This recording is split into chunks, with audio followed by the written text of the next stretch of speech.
Pahrump Early Learning Academy, our goal is to provide a complete nurturing environment for the growth and development of the whole child, socially, emotionally, physically, and intellectually. Children are natural explorers and need hands-on experiences to help stimulate their own imaginations. We strive to meet the needs of each individual child at their developmental level through planned activities, plus help each child attain a higher level of achievement. Call 751-5335 for more information. News 46 is brought to you by Comfort Hospice Care, where we give our patients and their loved ones peace of mind, knowing we provide the highest quality of care 24 hours a day, 7 days a week. For more information, call 751-0349. News is also brought to you by Bees Embroidery and Garment Printing, specializing in custom and personalized decoration of gifts, garments, and more. Call 775-727-9444. News is also brought to you by Inspiration Senior Living, where we provide affordable elegance to Pahrump area seniors. Give us a call at 751-2300 and make an appointment to tour our community.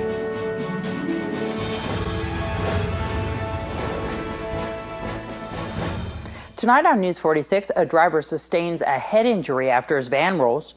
A local roofing company gets an Act of Kindness award. And it's time to sign up for the Women's Self-Defense class. News 46 starts now. You're watching KPVM News 46 with Deanna O'Donnell and Jason Koblenz. News 46, local coverage you can count on.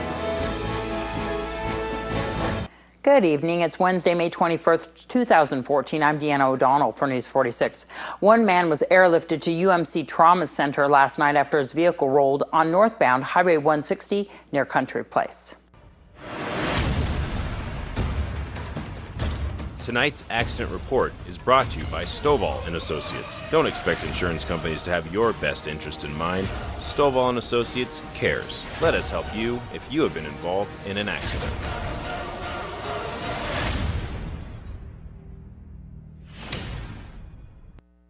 Well, we're out at 160 in Country Place for a one-vehicle rollover. We had a blue-colored van traveling northbound on State Route 160. And for an unknown reason at this time, he allowed the vehicle to drift off of the side of the road. It was a male driver. He attempted to turn back onto the roadway and actually overcorrected. That caused the vehicle to rotate counterclockwise, and the vehicle became sideways.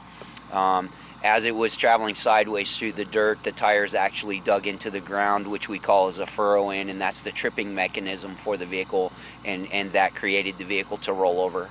The vehicle come to rest up on the highway. We have the highway totally shut down right now until we can get the debris field cleared up and we can complete our investigation. Was he wearing a seatbelt? I have word right now that he was not wearing the seatbelt. However, I have not inspected the vehicle yet to verify that information.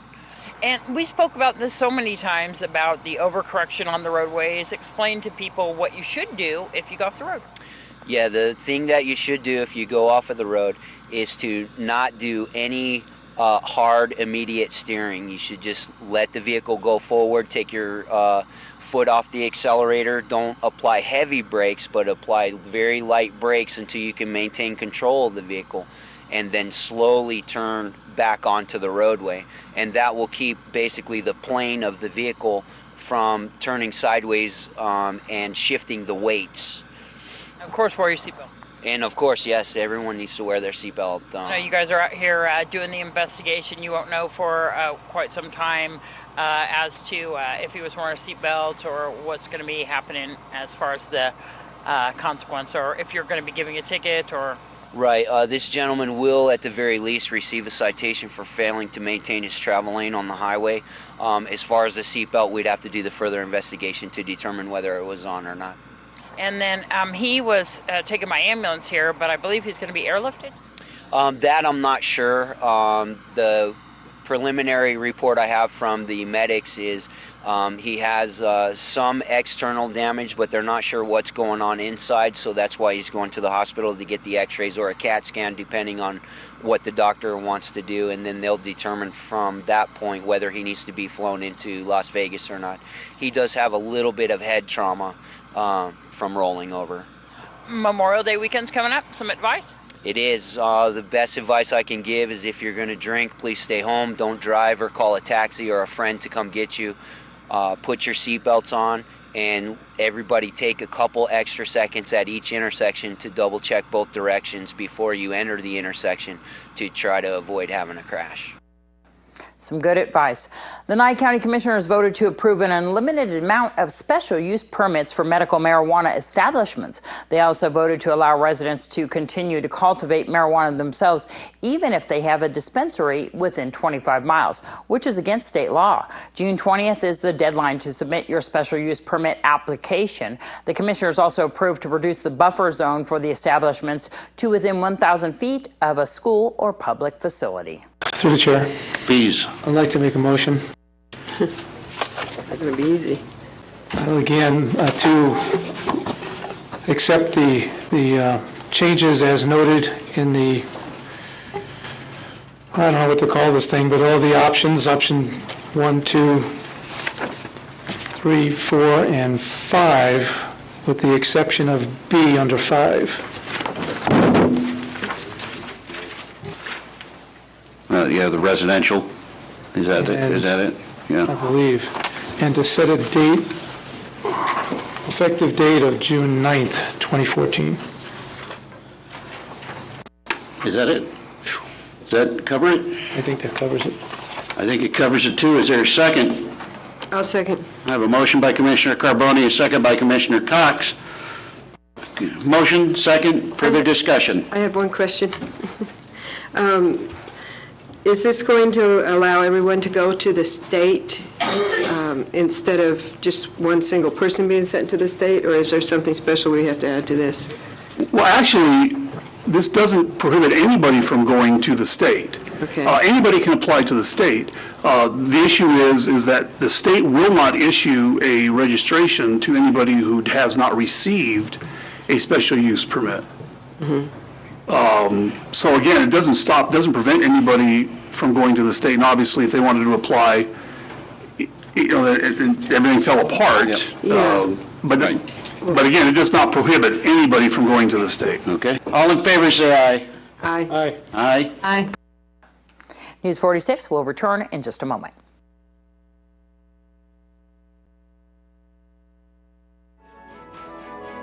This portion of the news is brought to you by Integrity Taxi. Reliable, safe, and fun. Call Integrity Taxi at 751-1111.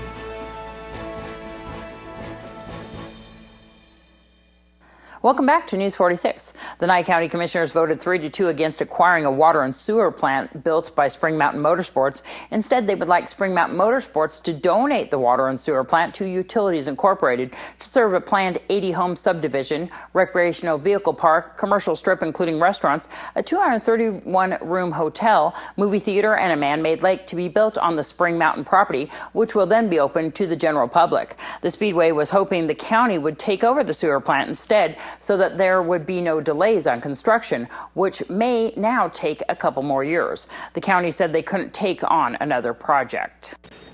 Mr. Chairperson and members of the board, in the best interest of Spring Mountain Raceway and being able to move forward to be able to get their project done and to make this board feel, I think, at a level where they'd be comfortable, would desire that we build the sewer plant at his sole cost, on site, and turn it over to UICN. Okay, thank you. So we just vote on the development agreement? Okay, thank you. So, okay, motion by Commissioner Cox, motion by Commissioner Carboni, second by Commissioner Cox. Is there further discussion? No? I'll have my further discussion. Big mistake. Call for the question. All in favor, say aye. Aye. Aye. Aye. Any opposed? Me. Thank you. Sorry for the delay. Thank you very much. And thanks for your participation in the community. Glaucoma affects more than 70 million people around the world, making it the leading cause of irreversible blindness. Primary care physicians can play an important role in detecting glaucoma, which can often go undiagnosed until it becomes severe. A new review of the medical literature provides an overview of the causes and treatments for the disease. This health tip is brought to you by Desert View Hospital and Mountain Valley Physicians Group. Don't put your health on hold. We have time for you. Call us to schedule your appointment. 775-751-7100. Jill Herndon knows that regular eye exams are very important. She had a family history of glaucoma and was diagnosed with the disease at age 40. It's always a scary thing to contemplate losing one's vision. Jeffrey Miller didn't have a family history of glaucoma, but pressure in his eyes began to increase in his 30s. I don't take my eyesight for granted. I'm one who really appreciates what I've been able to maintain. Dr. Robert Weinreb from the University of California, San Diego School of Medicine and co-authors examined more than a decade of medical literature on how to detect and treat open-angle and closed-angle glaucoma. The eye is like a sink. It has a faucet and it has a drain. In one of them, the drain is blocked internally, and one of them, the drain is covered up and blocked on the outside. This increases pressure in the eye and can damage the optic nerve. Primary care providers could have a major role in detecting, recognizing, and referring patients who are at highest risk for developing glaucoma. We single out those individuals who have high intraocular pressure, who have a family history of glaucoma, and then there are certain ethnicities that are also at highest risk for glaucoma, particularly those of African ancestry and also Latino ancestry. Medications are commonly prescribed to reduce the pressure from fluid buildup. There are also several different surgical options. However, early detection and treatment remain the most important factors for successful management of glaucoma. Both Jill and Jeffrey continue to work with Dr. Weinreb in keeping their eye pressure in check. Vision is everything. It's your primary sense. It's how we initially take in our world. Get your eyes checked just as early as you can and as thoroughly as you can. Catherine Dolph, The JAMA Report. Newer minimally invasive glaucoma surgeries point to being safer and may have fewer complications for patients. More than 70 people have been taken into custody by United States law enforcement in a major pornography bust. The arrested include a New York Police Department officer, a Fire Department of New York paramedic, a rabbi, and a scoutmaster. The officer would reportedly use video chatting software to have women pose their children naked in front of him. A supervisor with the Transportation Security Administration allegedly traveled to the Dominican Republic to have sex with children. He allegedly made more than 50 trips there. The undercover operation into peer-to-peer networks located thousands of pornographic images of children that were shared over the web. Well, he donated labor and materials to help the 82-year-old resident here in Pahrump fix her leaky roof, and that was destroying the inside of her home. Anthony Gonzalez of Anthony Roofing has come to the rescue of many people in need. News 46 and Butch Harper ambushed Anthony Gonzalez on his way to lunch at China Walk on Sunday afternoon. Today we're up here in the parking lot at, China Walk, correct. And we're here today to present an act of kindness award to a man that I heard about, and he did something above and beyond an act of kindness.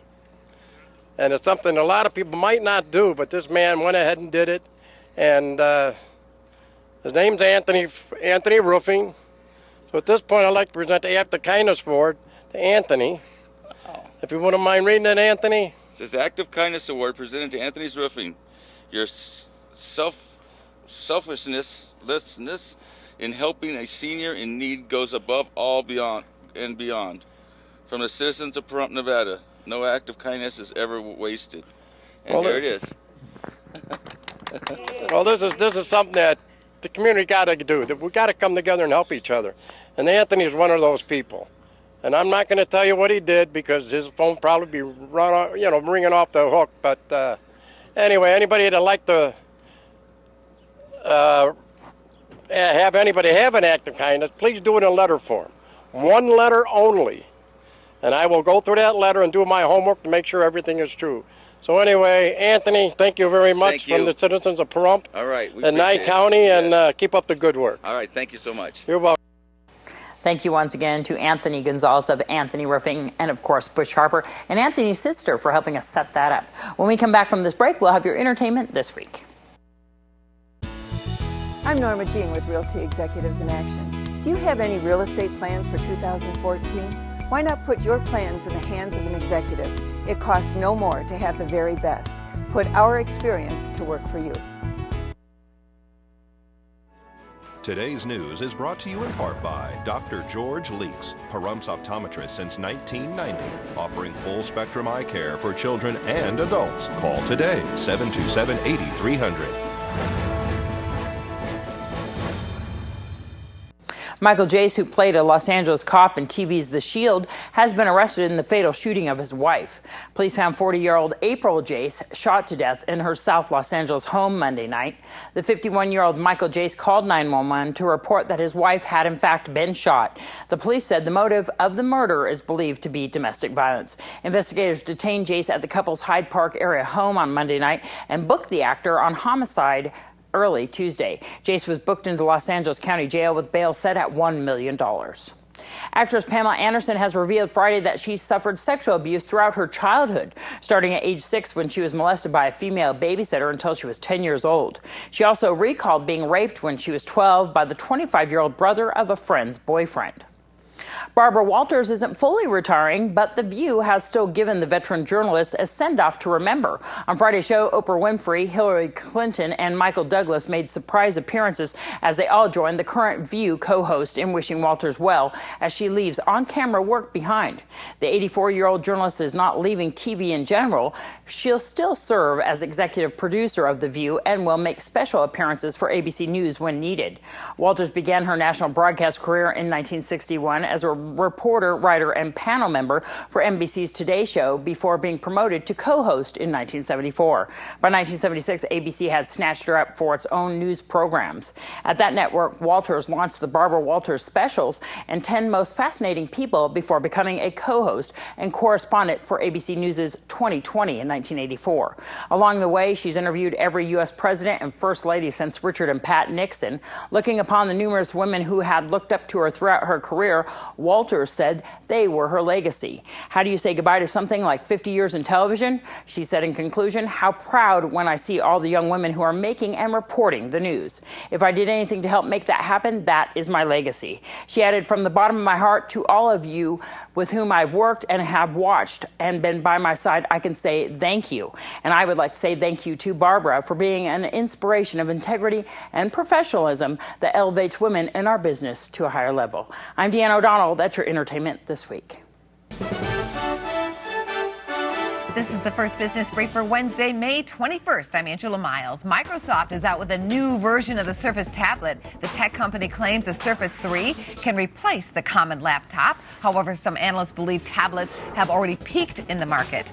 JP Morgan is among 3 banks charged with rigging the euro market. HSBC, Credit Agricole, and JP Morgan Chase are all accused by the European Commission. JP Morgan says the charges are without merit. HSBC intends a vigorous defense, while Credit Agricole is studying the allegations. And North Carolina is poised to become the least generous state in the nation when it comes to jobless benefits. Starting July 6th, unemployment benefits will be available for only 14 weeks, down from 19 weeks. Most states offer 26. North Carolina has a Republican governor and conservative state legislature. Lawmakers made the cuts to rein in state debt. That's the First Business Brief. I'm Angela Miles.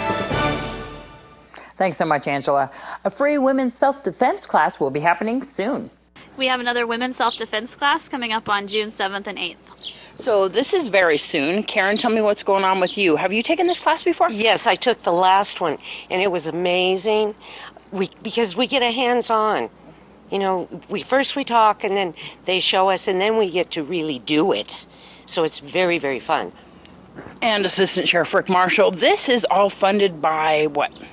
This is funded through donations, sponsorships. Myself and Assemblyman James Oscarson are helping with the funding. Sheriff's Office employees have donated their time to teach the class to the citizens. And Deputy Danaker helps teach the class?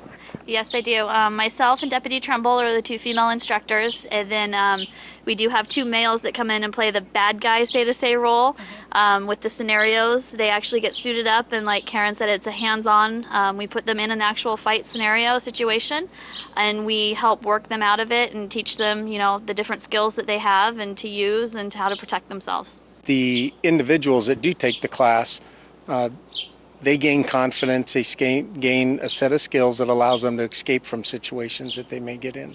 We've had women from, you know, as young as age 14 with a parent or guardian all the way to 89 years old.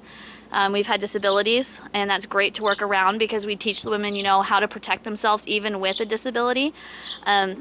Generally, bad guys look for easy victims, easy targets, and they do look for the ones with a disability or somebody that's not paying attention. In the classroom portion, we talk about how not to be a victim. We go over different safety tips, security tips around the home, car, just personal security and safety.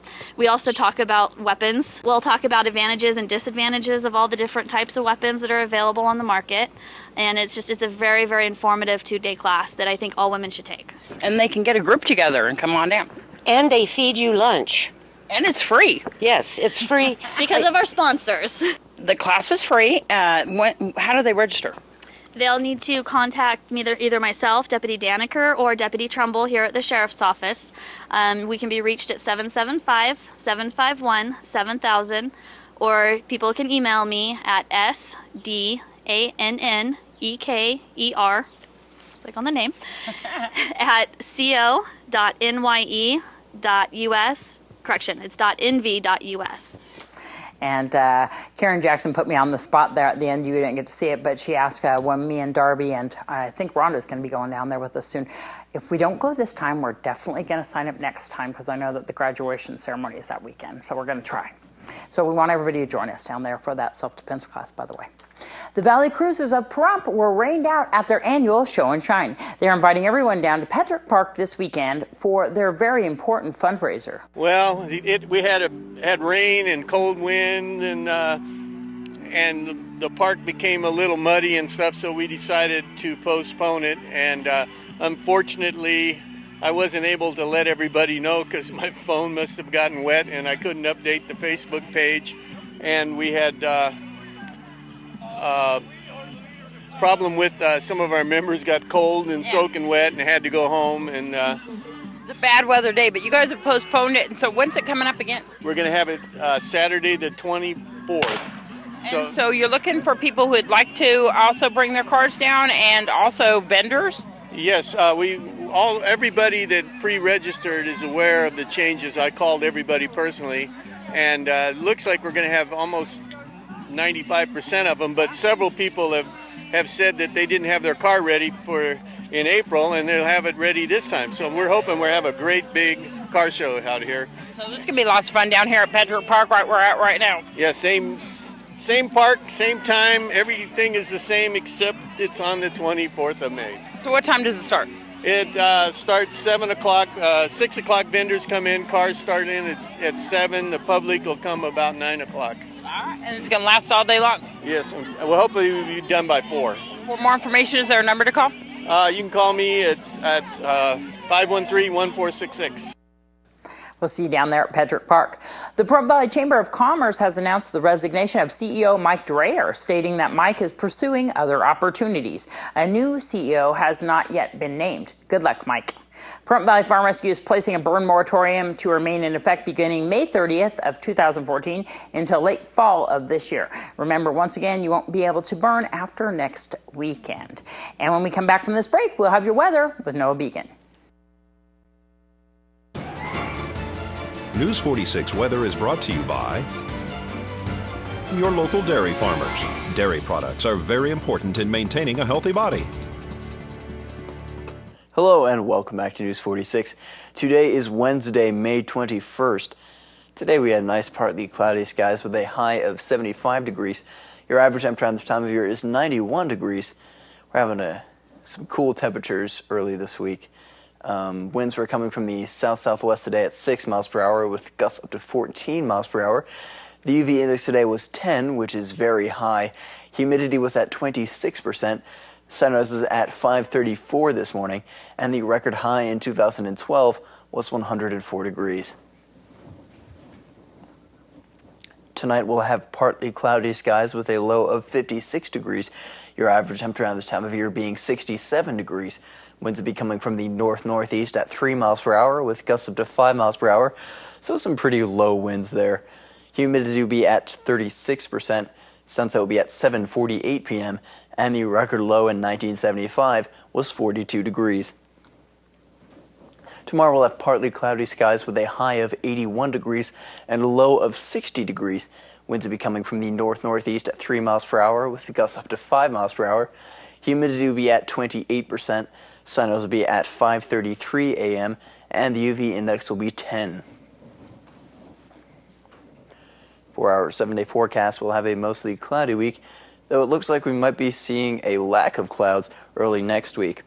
Your high temperatures are going to start off in the low 80s, working themselves all the way up to the high 90s on Monday, and your low temperatures will be starting off in the low 60s, going up to the low 70s early next week. Thanks so much, Noah. I'm loving these nights because you can open your window and enjoy the breeze. And I know Noah doesn't have to worry about that because he's going to be going to Big Bear this weekend. I'm so jealous once again. Well, that's going to do it for this edition of News 46. I'm Deanna O'Donnell. From everyone up here at KPVM TV, have a wonderful night. We'll see you back here tomorrow.